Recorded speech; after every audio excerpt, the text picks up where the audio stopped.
কি করছো দেখো, আমি সবজি কাটতে বসে পড়েছি বন্ধুরা, দেখতে থাকো। আজকে কুমড়া ডোকা চচ্চড়ি বানাবে তো মা, তার জন্য ভাবলাম একটু কেটে দিই, মাকে হেল্প করে দিই। তো তোমরা সবাই কি করছো? আশা করি সবাই ভালোই আছো আর ভালো থাকবে সব সময়, পাশে থেকো বন্ধুরা। তো দেখো কাটছি সবজি, ভাবলাম মাকে একটু হেল্প করি, মা কাজ করছিল। তো এটা গাছেরই, আমাদের গাছের কুমড়োর ডুগা। তো খুব ভালো লাগে খেতে। এটা কারা কারা খাওয়া বলো? আমার তো সর্ষে দিয়ে চচ্চড়িটা খেতেই ভালো লাগে। তারপর কেউ ডাল দিয়ে বানায়, ডাল দিয়েও খেতেও ভালো লাগে। কালকে খেয়েছিলাম ডাল দিয়ে, আজকে বলেছে সর্ষে দিয়ে বানাবে। তো ওটাই আজকে মা রান্না করছে। এদিকে ডাল বানাচ্ছে আর বৌদি চিকেন বানাবে, ওদিকে চিকেন রেডি করছে। তো তোমরা কি কি রান্না করলে দিদিভাইয়েরা একটু কমেন্টে জানাবে।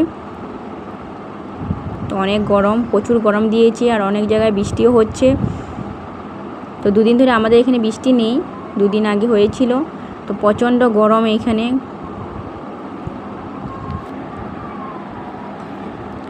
ওইদিকে দেখো, ওইদিকে মা রান্না করছে আর একদিকে আমার বৌদি দেখো মাংস বানাচ্ছে।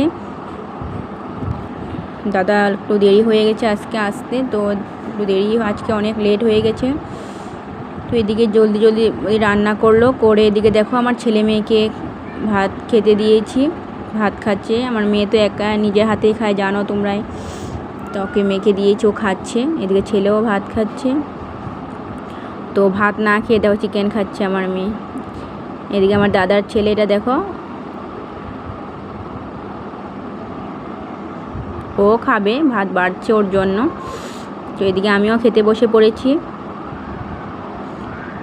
তোমরা সবাই দেখতে থাকো। এদিকে প্রথম আমি কুমড়ো ডুগা দিয়ে খাচ্ছিলাম, তারপরে চিকেন দিয়ে খাচ্ছি।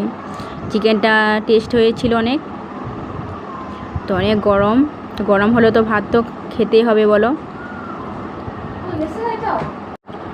তো কেমন লাগলো ভিডিওটা একটু কমেন্টে জানাবে। তোমরা সবাই সম্পূর্ণ দেখবে, তারপরে লাইক কমেন্ট করবে।